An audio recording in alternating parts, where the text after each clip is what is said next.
rasa mengingatkan cerita kita. Assalamualaikum warahmatullahi taala wabarakatuh. Selamat berjumpa kembali. Apa khabar tuan-tuan dan puan-puan? Kita teruskan dengan podcast cerita tentang mata. Sekali lagi saya bawakan seorang tetamu yang mungkin ramai juga kenal, mungkin ada juga yang tak kenal, ya. Tapi tak kisahlah. Nama dia Dini Rashid. Okey? Seorang yang agak popular, terkenal juga dekat YouTube dan sebagainya. Dan hari ini kita akan mendengar perkongsian daripada Dini mengenai penyakit matanya. Apa khabar Dini? Alhamdulillah sihat. Terima kasih kerana menjemput saya kat sini. Sama-sama. Saya nak panggil apa puan? Panggil Umi. Panggil ya? Umi baik. Awak tak kenal saya kan? Belum kenal lagi. Okey. Rasa-rasanya saya kenal awak ni dah lama juga. Oh ya. Terima kasih Awak kerana ada mengenali saya. memory loss ke? Tak mak saya cakap jangan cakap dengan strangers. Oh. Okey ke? Rasanya awak ni ada memory loss sikit. Tapi awak muda lagi kan? Takkanlah ada dementia kot. Tak ada. Saya okey lagi. Okey, tuan-tuan dan puan, saya kenal Dini ni dah lama. Itu sebabnya sekarang hari ni kan santai-santai je dengan dia ya. Okey Dini, boleh perkenalkan diri anda kepada penonton-penonton podcast kita ni. Okey, bismillahirrahmanirrahim. Assalamualaikum sekali lagi. Terima kasih kepada Umi kerana sudi menjemput saya untuk berada dalam podcast ini. This is my first time podcast menceritakan tentang mata nama saya Muhammad Dini bin Abdul Rashid, berasal dari Pulau Pinang, sekarang menetap di Kuala Lumpur. Currently sebagai seorang pelajar lah. Right now memang tengah Sekolah menengah ke college? Apa tu? Pelajar tu. Oh, belajar tak. Saya belajar lebih kurang lah mahasiswa. Ingat aku sekolah menengah. Di IPTA, di sebuah IPTA di KL, di Selangor. Okey. So dalam perjalanan lah untuk menghabiskan saya punya pembelajaran tu. Dan itu sajalah, tak ada nothing special lah, nothing. Okey. Sebelum ini difahamkan Dini juga merupakan salah seorang graduan daripada Gurney Training Center bawah Betul. MAB. Betul. Ya. Yes. Okey. Berapa lama Dini dekat sini? Saya sebab kena repeat banyak, so saya Kenapa? tak adalah repeat. Saya dalam berapa dalam 3-4 semester macam tu lah. Di Gurney Training Center. Yes, sini pada semester. Ya. Oh, okey. So dalam 4 term something like that. Sebelum tu ada tak pergi ke mana-mana ni pusat-pusat latihan MAB? Tak ada ya? Tak ada, itu first time. Oh, terus ke sini. Yes. Okey. Cuba cerita sikit. Dini habis belajar di sekolah menengah. Betul. Lepas tu masuk ke tingkatan 6. Ya, betul. Okey. So Dan selepas tingkatan 6 saya terus masuk ke MAB. Okay. So sementara nak masuk universiti, so sementara semua nak tunggu result untuk masuk ke universiti, saya diarahkan untuk masuk ke sini, ke Malaysian Association for the Blind. Selama hampir 2 tahun. Reluctantly lah, because my parents yang paksa. Selama hampir 2 tahun. Hampir 2 tahun. Mula-mula saya tak nak masuk, tapi bila saya masuk sini, saya happy lah, because saya jumpa, saya kenal erti baru, macam ada episod baru dalam kehidupan saya lah. Something new lah yang saya belajar. Benda-benda yang eksotik kan, benda yang kita tak pernah tengok orang. Yelah, bila first time saya rasa penonton-penonton takkan faham bila you tengah lepak-lepak, tiba-tiba ada terpijak mata. Situ mata siapa ni? Mata kawan saya. Mata dia boleh terkeluar kan. So kat situ saya kenal yang sebenarnya betul, scary. Yang masuk dalam ni, dalam pinggan. Allah. So benda tu memang pernah berlaku. Jadi pada waktu tu saya terkejut, tapi proses baru lah bila saya masuk ke Gurney Training Center ni, proses baru untuk saya, untuk adapt first. Tapi saya berjaya untuk cope. Biasalah kawan-kawan banyak bantu, kawan-kawan, tapi ada juga kawan-kawan yang ajak benda-benda yang tak elok. Tapi saya cuba untuk jauhkan lah.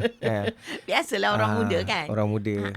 So jadi kan, saya masuk kat sini alhamdulillah lah. Okey. Tapi masa tu tak ada tak ada tempat macam sekarang ada Kinta Valley Ya, ya. untuk living skill. Masa tu tak ada. Terus masuk ke sini. Tak ada. Tak ada. So zaman dahulu memang pemulihan pun kat sini. Rehab pun kat sini. Jadi Macam mana Dini dapat tahu yang adanya pusat latihan geni tu? Orang OKU penglihatan. saya bersekolah di Kedah. Saya orang tahu, saya bersekolah di Kedah. Saya asal Penang tapi bersekolah kat Kedah. So cikgu di sana tu memang selalu ke sini and banyak buat program di MAB apparently. So dia memang kerah semua pelajar dia lah. Bukan saya je, dekat beberapa belas orang sekali masuk kan. Yang sama batch dengan saya. So masuk lah macam saya cakap tadi, reluctantly. Tapi seriously saya belajar macam-macam di GTC ni because of yalah, satu, of course dari segi pembelajaran kita akan belajar macam-macam lah kan. Ya. Skills. Tapi benda yang penting untuk orang buta yang mungkin parents semua tak tahu, ialah untuk bagi dia berdikari. So saya orang Penang, anak manja lah. Sebab saya ada masalah penglihatan lagi, anak yang last. So mak saya ni punya manja tu, tahap dia tinggi. Tapi untuk melepaskan anak dia untuk travel ke KL untuk survive seorang-seorang, it's not easy lah. Masa tu juga Dini terpaksa menyesuaikan diri sebagai seorang OKU penglihatan. Yes, at the betul. same time. Ya. Okey. Sebab penyakit saya ni, dia mungkin kejap lagi Umi akan tanya kan tentang penyakit saya. Ni nak tahu tentang latar belakang so, dulu. Saya punya penyakit ni, saya bagi briefly sikit. Penyakit saya ni dia macam steadily declining, deteriorating. So dia akan ada satu part, okay, boom dia turun. Okay, dia turun. So maybe selepas SPM tu, mata saya makin teruk lagi. Okay, kita masih lagi nak cerita pasal your GTC. background ya, your background a bit. Sure. So masa tu pernah belajar dengan di dalam sekolah integrasi integrasi. Yes. Yeah. Sekolah integrasi. Yeah. Apa makna? Kebanyakan daripada audience tak tahu apa makna sekolah integrasi. Okay, integrasi ni campur lah. Maksudnya ada kelas saya, ada kelas OKU dan kelas normal. Jadi pada waktu pembelajaran, kelas-kelas biasa kita belajar macam biasa dengan kawan-kawan normal. Kelas-kelas seperti subjek seperti sains, seni, pendidikan jasmani, kita blind tak mampu kan. Budak-budak penglihatan, masalah penglihatan tak mampu untuk buat lukisan semua. So kita akan dimasukkan ke satu kelas special lah, special class. Di situlah cikgu-cikgu yang pakar tentang pendidikan khas akan bagi extra class lah, lebih kurang macam tu lah. Okey. Sekolah macam tu masih ada lagi ya? Masih ada lagi kalau tak saya. Tapi di samping sekolah integrasi ada juga sekarang sekolah khas. Ya, special. Memang khas untuk pelajar penglihatan. Kalau masalah penglihatan saja, pendengaran saja. Contohnya di Setapak. Itu salah satulah. Ya. Tapi rasanya sekolah integrasi tu lebih macam mana nak sebut ya? Lebih seronok lagi sebab terlibat dalam growing up together dengan orang biasa dan juga OKU penglihatan. Banyak yang boleh both worlds saya dapat. Ya, dua-dua belah pihak boleh belajar tentang pergaulan, adaptability dan sebagainya. Ya. Betul. Okey Dini, soalan Umi yang kedua ya. Pada usia berapa Dini tahu yang Dini ada masalah penglihatan? Okey, sedar tu mungkin dalam umur 8 tahun ke 9 tahun lah. Apa yang berlaku? Pada waktu persekolahan dululah saya rasa. Saya dalam kelas saya tak nampak apa yang cikgu tulis kat papan hitam. Asalnya saya ingat benda ni benda biasa. Kerana cikgu letak saya kat belakang sekali sebab katanya saya nakal. So saya duduk belakang. Memang nakal. Sampai sekarang. I'll take that as a compliment. Thank you. So saya duduk belakang. Dia duduk belakang sekali dalam kelas. So bila duduk belakang sekali, saya tak nampak lah apa yang cikgu tulis. So saya ingat benda tu biasa sebab saya duduk belakang. So saya terpaksa jalan ke depan untuk tengok apa cikgu tulis papan hitam. So masa tu umur berapa? 8 tahun. Kalau tak salah saya 8 mungkin 7 tahun, 8 tahun baru betul-betul detect lah. Tapi standard 2 lah. So standard 2 yang betul-betul bila saya tengok benda tu saya cakap sorry tak nampak. Bila cikgu bising lah kenapa asyik berjalan je awak ni kan. Cikgu saya tak nampak yo. So bila saya cakap macam tu dia kata kenapa tak nampak. Dia ingat macam saya tak nampak duduk belakang macam tu kan. And then kawan saya yang lain semua cakap kita orang nampak asal awak awak hang tak nampak? Cakap Penang kan. Mm-mm. Cakap asal hang tak nampak kan? Cakap, saya cakap tak tahu, tak nampak. And then selepas itu saya punya pembelajaran semakin merosot. Result kan makin merosot. So cikgu Tak tanya, dapat awak meyakinkan cikgu bahawa awak ada masalah mata. Awak tak cakap yang mata saya tak nampak. saya je cakap macam tu, Cikgu tapi tak percaya. cikgu tak faham. Mungkin saya pun tak ada, sebab kita kena faham pada waktu tu saya umur 7 atau 8 tahun. Yelah. Cara nak describe, macam mana kita nak, even kalau Umi tanya sekarang ni, apa yang saya nampak sekarang pun, saya dah umur macam sekarang, saya tak dapat explain. Apatah lagi pada waktu saya kecil kan. Ya. So saya susah saya nak explain apa saya rasa, penglihatan saya macam mana kan. Saya je cakap saya tak nampak. So dia ingat macam benda biasa lah. Balik beritahu mak awak pergi buat spek. Itu je lah cikgu cakap. Because tak salahkan cikgu, so cikgu tak faham kan. Jadi bila jadi benda sebegitu, saya buat spek lah, benda first. And then bila saya buat spek, doktor tengok.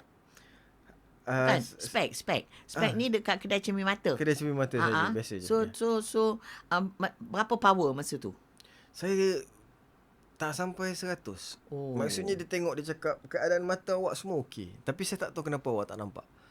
Tapi masa dia buat test yang kan ada test yang ABC apa semua 1 2 3 tu, awak ada yang saya boleh, ada yang saya tak boleh lah. Sekarang ni kalau tanya memang tak boleh langsung. Yelah, tapi masa tu optometris lah. Dia bukan doktor ya, dia optometris kan. Pakar cermin mata. Dia pun tak terkejut ke?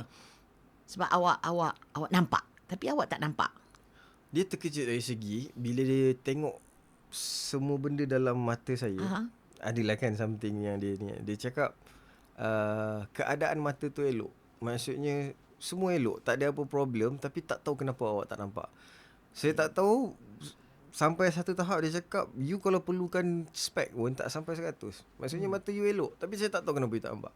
Jadi awak beli tak cermin mata masa tu? Saya buat cermin mata. Tapi memang tak nampak. Memang pergi sekolah pun memang tak nampak. Pada asalnya bila saya cakap saya tak nampak, cikgu anggap itu rabun biasa.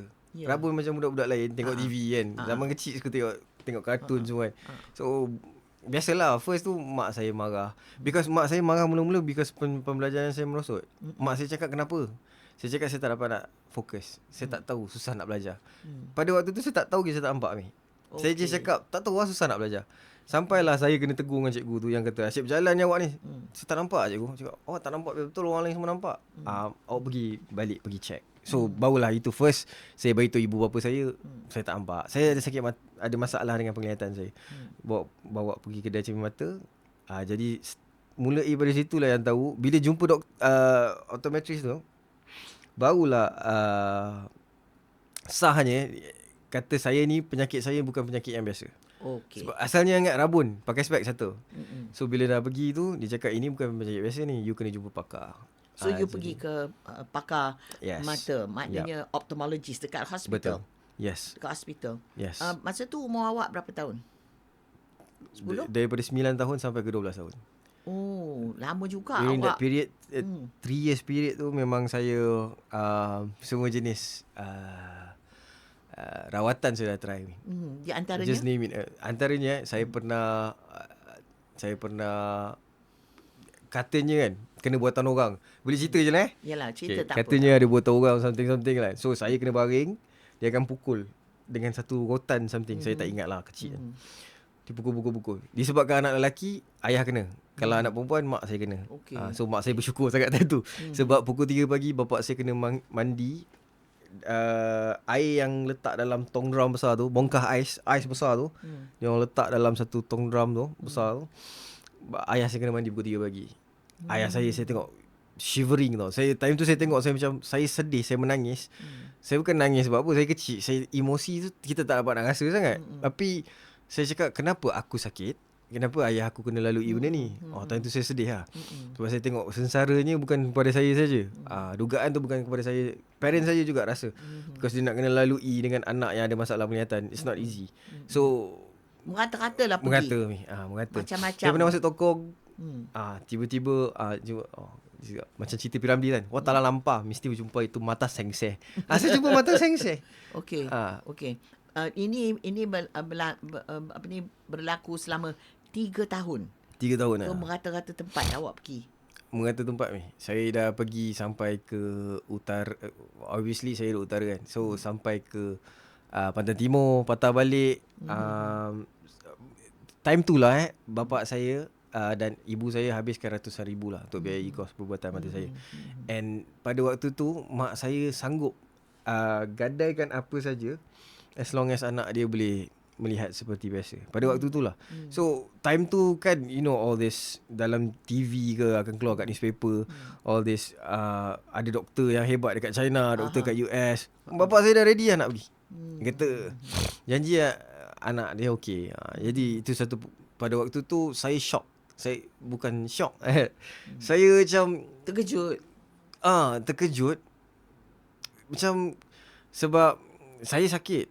Saya melalui satu, dia macam ni tau. Dia punya sakit ni you tak tahu nak explain. Sebab orang akan rasa sakit, pedih apa benda kan. Saya ni nampak macam budak normal. Yes. In fact kalau pada waktu tu saya masih lagi main bola sepak. Saya main bola wakil sekolah. Eventually saya dapat main sampai wakil sekolah masa sekolah menengah. Masa tu mata saya dah teruk. Tapi masa sekolah rendah ni cikgu pun tak faham. Awak boleh berlari, awak boleh buat macam-macam, tapi time belajar. So ada yang mengatakan, ada di kalangan cikgu yang katakan saya guna alasan tak nak belajar. Sebab awak tak nak belajar ni, sebab tu awak cakap awak tak nampak. Tapi sebenarnya memang saya tak mampu. Apa yang saya tak boleh baca, saya perlukan bantuan untuk baca all this magnifying glass kan, magnifier semua. Jadi pada waktu sakit lah, susah untuk saya explain. Masa tu saya tak ada siapa-siapa. Saya biarlah parents saya boleh faham. Sanggup buat saya macam-macam lah, buat apa saja. So at the age pada peringkat umur berapa tahun yang Dini baru pergi berjumpa dengan medical doctor yang bagi confirm apa penyakit Dini? Okay. Selama 3 tahun tu macam-macam lah. Kita try penyakit tu lah, penyakit ni lah. Tapi semua suspek lah. Mungkin pada waktu tu orang cakap teknologi belum cukup hebat seperti sekarang kan. Saya umur 12 tahun, saya jumpa dengan pakar. Time tu saya ingat saya excited nak jumpa dengan pakar ni, because this is the one yang akan selamatkan penglihatan saya lah pada waktu tu saya rasa.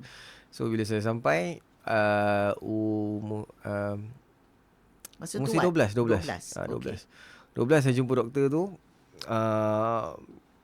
Dia bagi bad news lah kat saya. So basically apa yang saya harap daripada rumah travel ke KL, excited nak jumpa doktor kan, rupanya bad news lah saya dapat.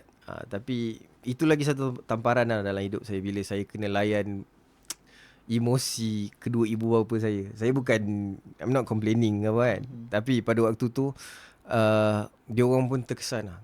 Saya ingat mak saya nangis dalam kereta all the way daripada KL ke Penang kan. Sebab mak saya sedih lah. Sebab dia apa mengharapkan. yang doktor tu kata pada you masa jumpa dia? Dia cakap anak you tak boleh hidup macam orang normal. Dia cacat. Something like that lah. Along that line. Dia macam cakap anak you, dia tak boleh. You jangan paksa kan. So you kena terima hakikat.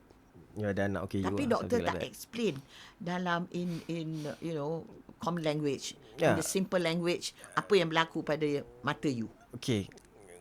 Maybe report. Okay. Bila jumpa dengan doktor tu doktor pakar. Sebelum kita nak jumpa doktor tu, 2 minggu sebelum tu saya dah jumpa dia. So dia buat all the macam dia buat test lah. Macam-macam test. So report dan culture dia hantar ke Bristol, England. Jadi profesor dari Bristol tu akan tengok saya punya penyakit macam mana kan. So dia orang hantar balik report ke Malaysia. Dia orang cakap penyakit ni penyakit yang dia orang sendiri tak pernah tengok, tak pernah jumpa. Dia orang tak tahu apa nama penyakit saya. Pada waktu tu lah dia kata ini penyakit yang rare, sangat rare. Jadi bila dah jadi macam tu, dia kata I'm so sorry, sekarang ni kita tak jumpa cure.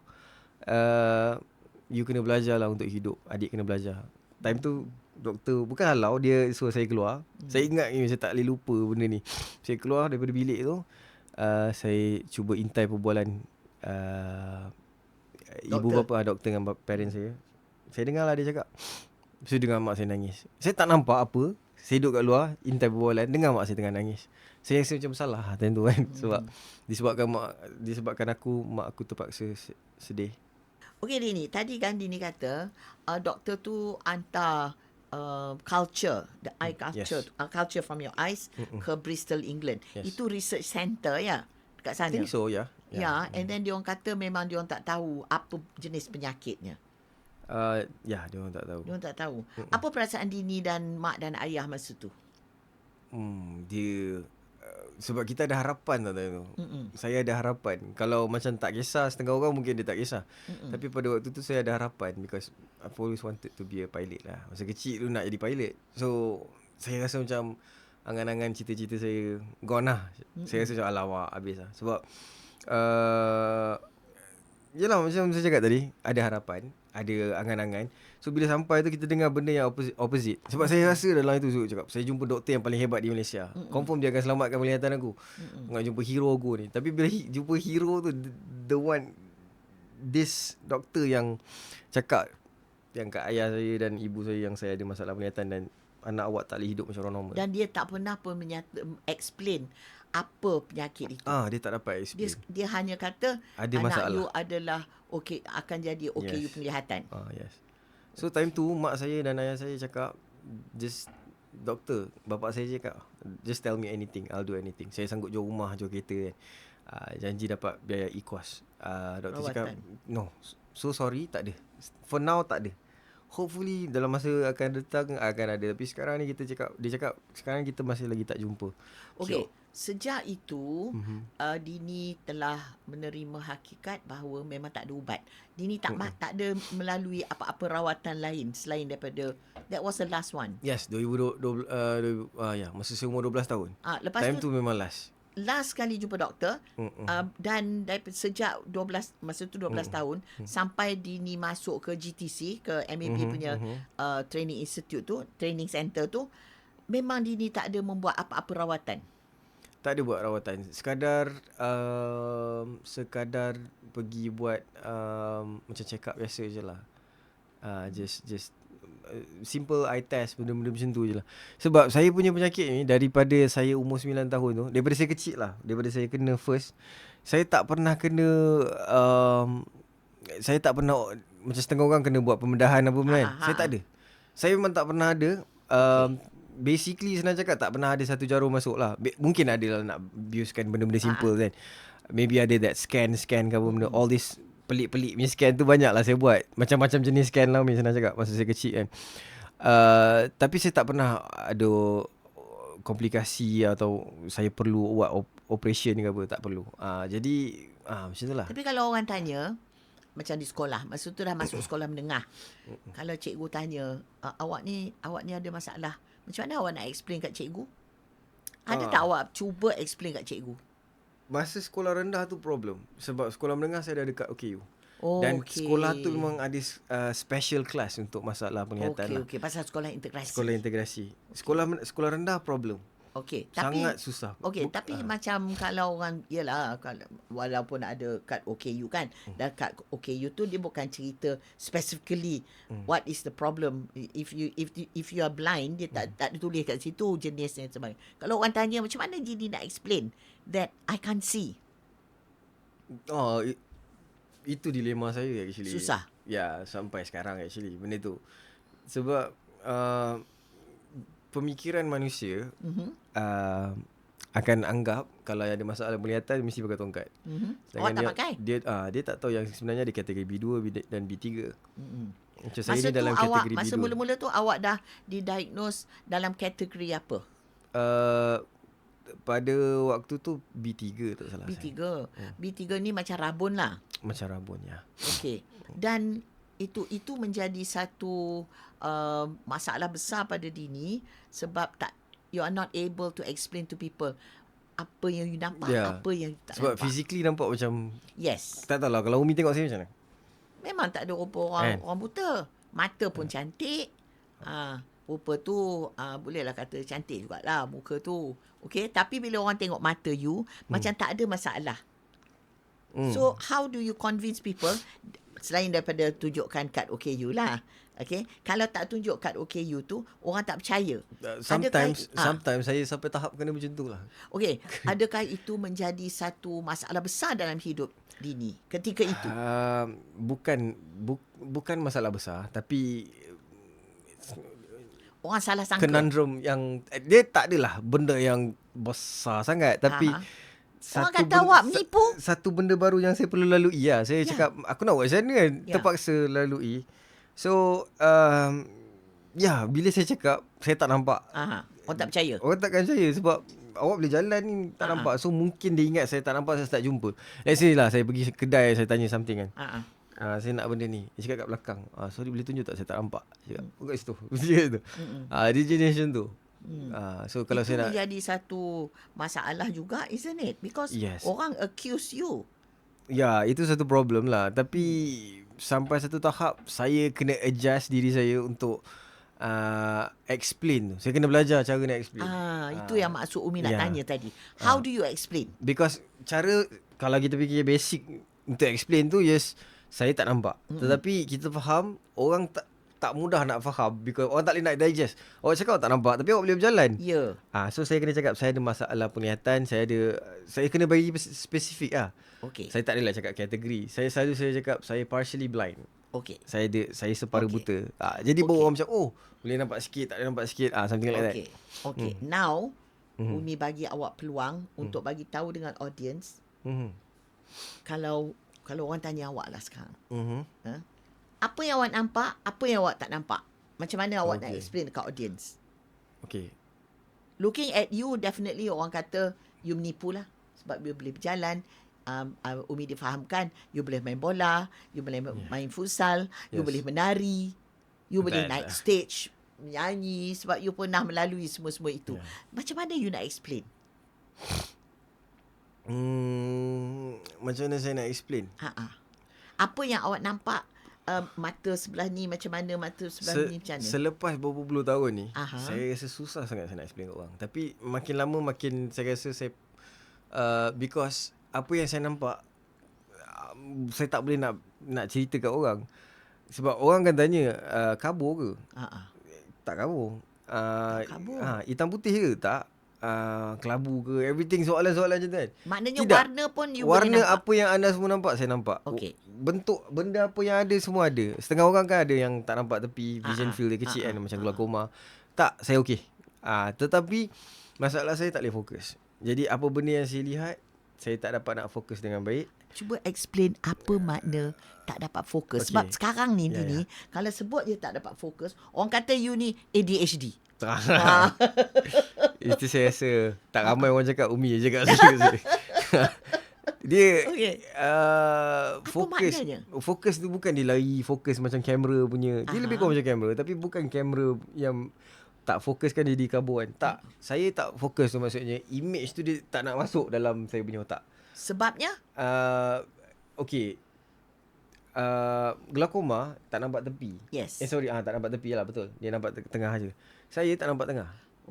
Tapi bukan saya nampak gelap, bukan nampak lubang. Because saya tengok dalam Instagram ke apa benda, dia orang cuba nak macam nak bagi, macam mana nak cakap, macam simulate balik penglihatan orang yang macam saya. Tak dapat. Juga dia letak benda gelap. Sebenarnya saya tak ada benda gelap pun. Cuma image tu, contoh saya tengok Umi, saya tak nampak Umi. Faham tak? Benda tu macam dia ibarat terhalang. Macam ada something macam terhalang. Jadi dia macam bayangkan penglihatan orang normal akan nampak 3D tau. Yes. Or maybe 4D, saya tak 3D lah kot. Tak ada pegang-pegang kan. 3D. Sebab dia ada depth, dia ada, kita nampak lah the definition lah, everything semua kan. Saya 2D. Okay, cuba bagi example. Macam flat. Jadi saya nampak ada tangga. Saya tahu jarak tangga. Tapi saya tak tahu tinggi tangga. Jadi saya kena guna kaki saya untuk raba. Saya nampak ada phone di atas meja. Saya kena pegang dulu, saya tahu dia kat mana. Faham tak? Jadi saya perlu menggunakan diri lain jugalah. Jadi kalau berbalik pada Umi tanya apa tadi? Yang soalan tadi. Apa yang nampak, apa yang tak nampak. So apa yang nampak, apa yang tak nampak, macam tu lah Umi. Dia ibarat macam saya cakap 2D punya image, lukisan. So dia flat lah. So dia tak nampak, dia tak ada timbul. Bahagian tengah tu renyuk kan. So, dia very macam, difficult to understand ya. Very difficult. very, very difficult. Adakah ini satu penyakit yang rare? Pada asalnya katanya rare, tapi apparently katanya ada orang yang macam saya juga. Saya ada jumpa juga kawan-kawan saya 2-3 orang yang lebih kurang macam saya. Okay. Tapi saya tak pastilah. Okay.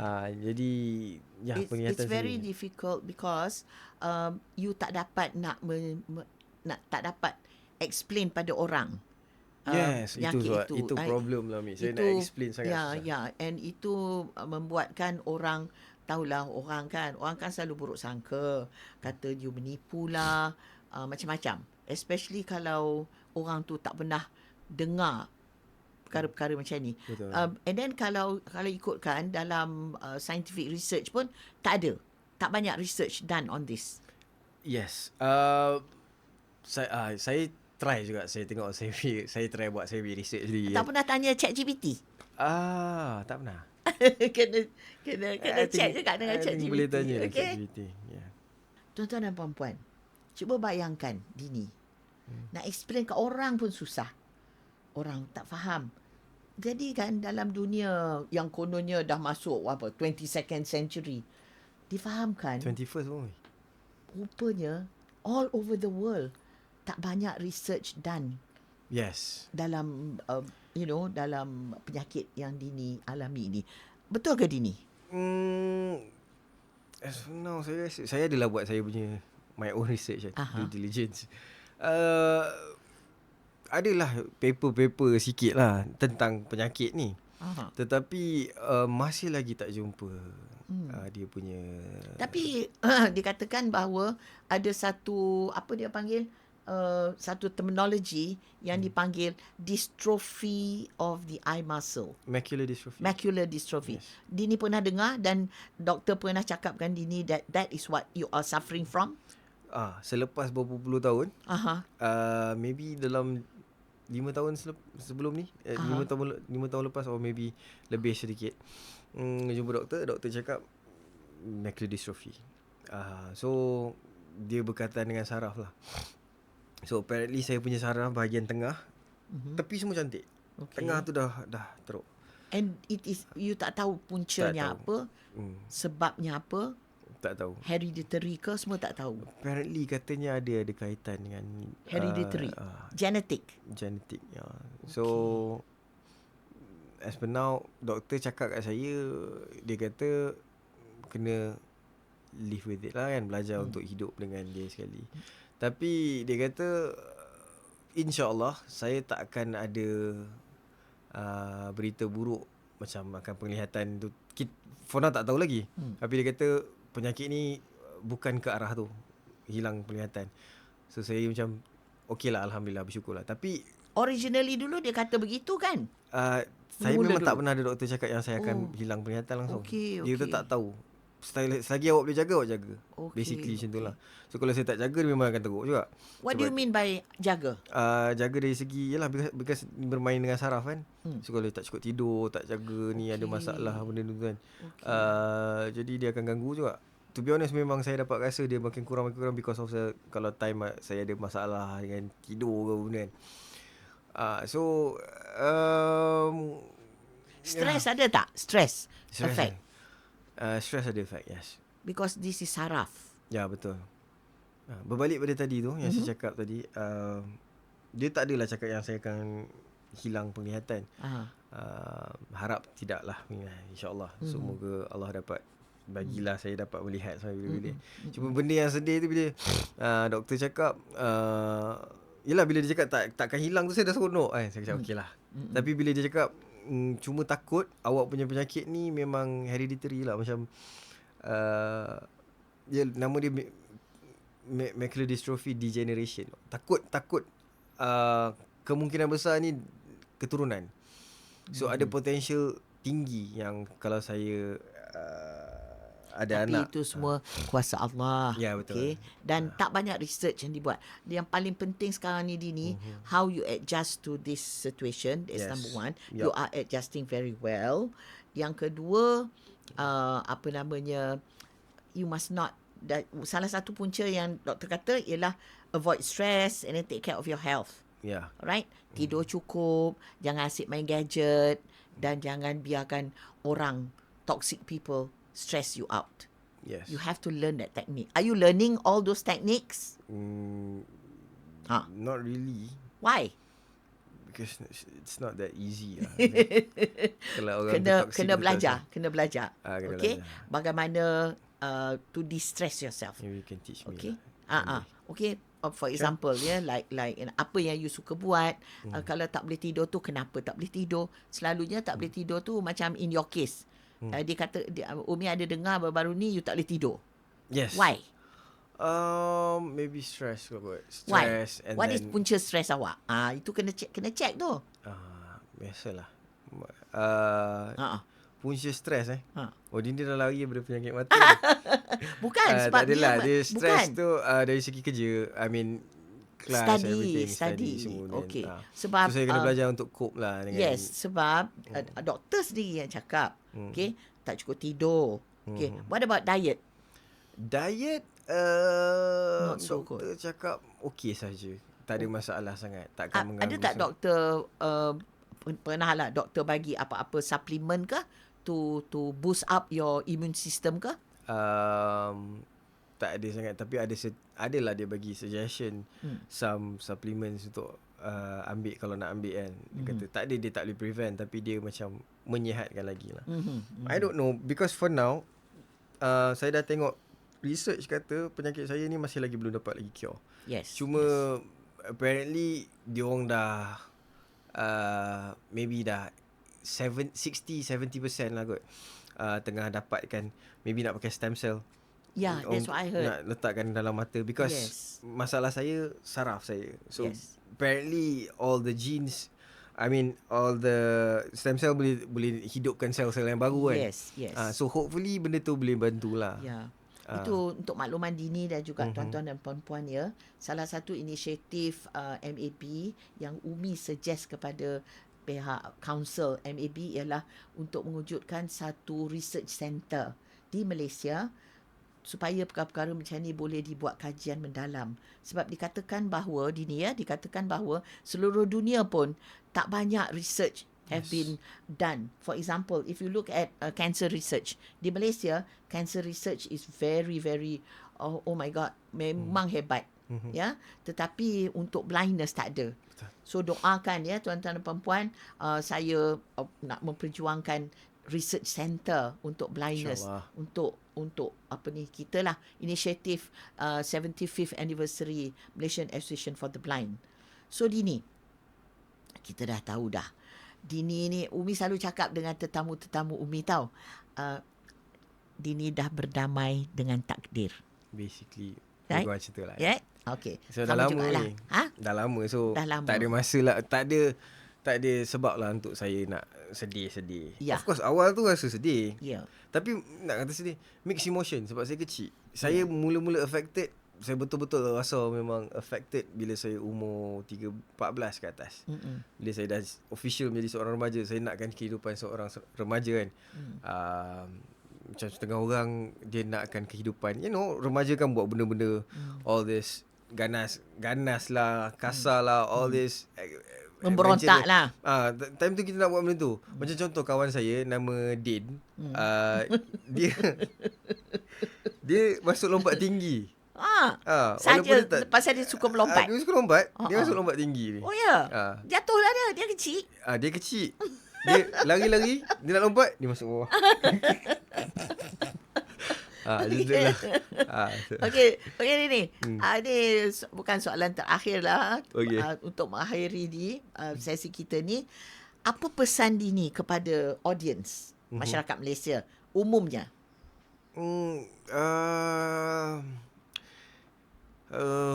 For me lah, saya rasa kan, penjagaan mata ni sangat-sangat kurang. Penjagaan mata.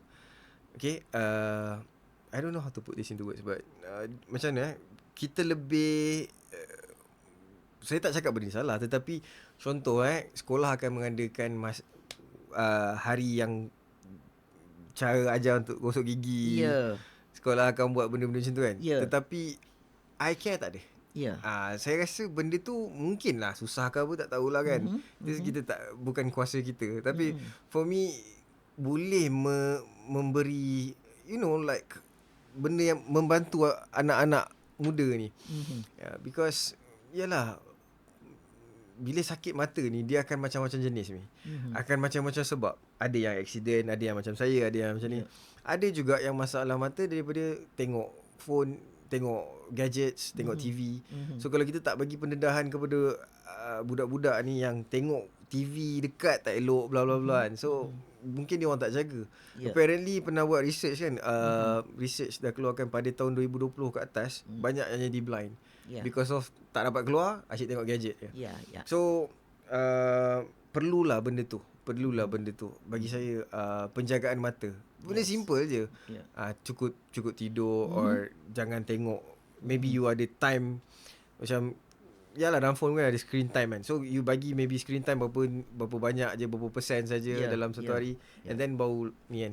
So benda tu lah saya rasa orang kurang tahu. Dan orang mungkin kurang tahu benda basic tentang blind ni.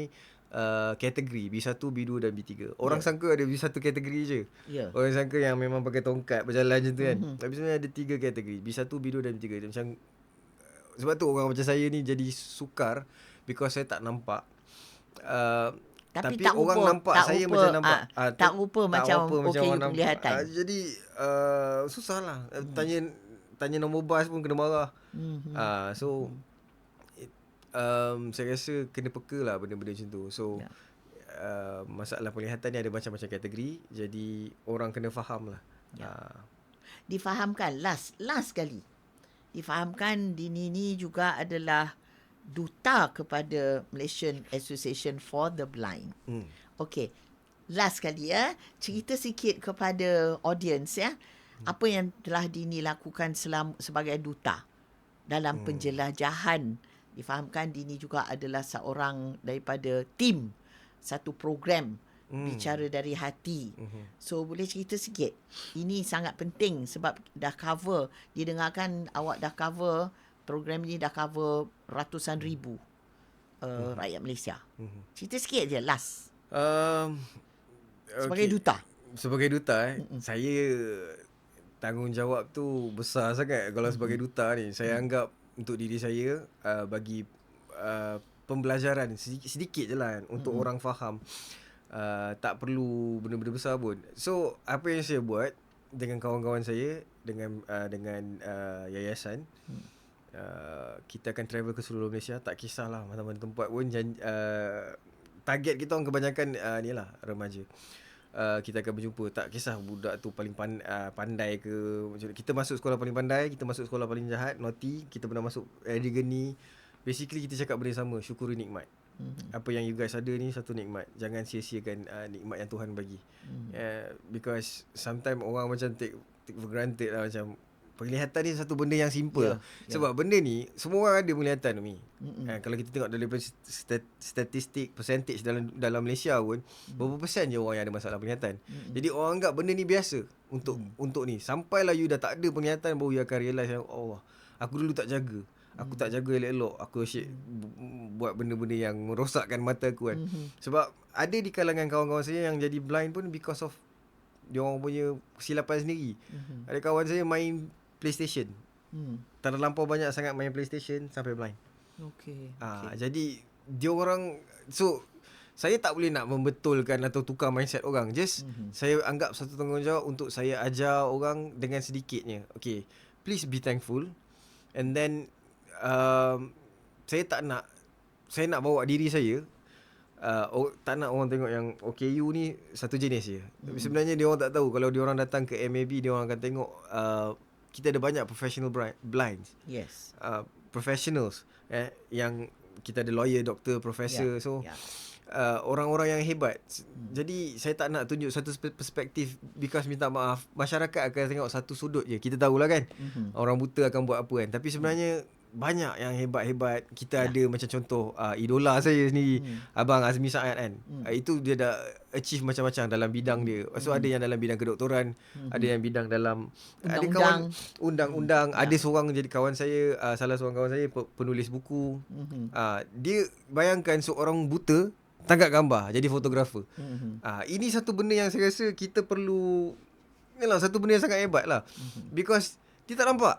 Dia ada masalah penglihatan tapi dia jadi fotografer. Bagi saya sangat-sangat hebat lah benda tu. Jadi saya nak tunjuk benda tu. Because saya pernah masuk satu tempat ni, Maya. Saya tak cerita banyak lah, saya just share sikit. Saya asyik kena kecam. Okay, saya ada kecam. And then saya suka bila saya atas stage, orang cakap dia ni kalau budak macam ni dia tak nampak kan. So dia punya apa orang cakap showmanship memang akan jadi teruk. Dia akan jadi macam tiang. Dia kata tiang ni pakai mic stand ni, dia cakap itu.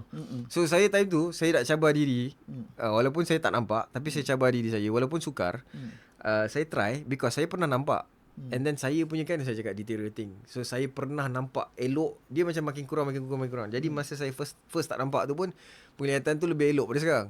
Jadi saya bercampur dengan kawan-kawan yang lain breakdance kan. So saya masih ada that groove kan. So saya buat benda tu. Mula-mula orang kecam. Orang kata habislah budak ni berdiri je lah tu. Memang dia tak boleh nyanyi lah, tak boleh lah nak perform. Bila saya dah buat benda tu semua, orang bertikai pula. Ini tipu ni. Orang kata so saya nak buat apa? Itulah saya buat decision yang macam tak apalah. Aku rasa aku kena pegang tanggungjawab untuk educate. Saya harap kawan-kawan saya, rakan-rakan yang ada masalah penglihatan sama dengan saya, kita kena pegang satu tanggungjawab untuk memberi pengetahuan, bagi input kepada mereka. Kadang-kadang orang tak faham. Kadang-kadang mungkin cara orang nak bantu kita pun tak betul. Kadang-kadang orang tarik tongkat lah. Kita tak selesa, sangat tak selesa. Tetapi tanggungjawab kita untuk cik ni sebenarnya pegang sini kan elok. Kalau awak wanita tak boleh pegang saya, nanti batal sembahyang. Jadi macam itulah lebih kurang. Okey. Terima kasih Dini Rashid. Terima kasih banyak. Tuan-tuan dan puan-puan, itu dia sharing daripada Dini. Banyak yang Dini telah lontarkan kepada kita yang masih lagi mempunyai deria penglihatan. Macam salah satu tadi, sepatutnya kita lebih banyak ada eye care day, okey, di bukan saja di sekolah-sekolah, ya, juga dalam community, ya. Dan kedua, kita kena belajar daripada mereka yang berkongsi bagaimana nak move on, ya, adapt yourself kepada situasi baru dalam hidup mereka. Okey, dan sebenarnya ada satu lagi apa dikata frasa, phrase.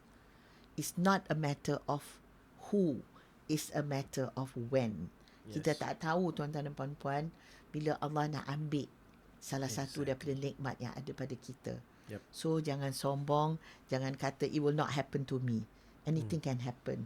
Dan macam saya pernah sebut dalam podcast ini, actually kita kena bersedia untuk memulangkan balik apa yang dipinjamkan oleh Allah Subhanahu Wa Taala kepada kita. Fikir-fikirkan. Sekianlah saja kali ini.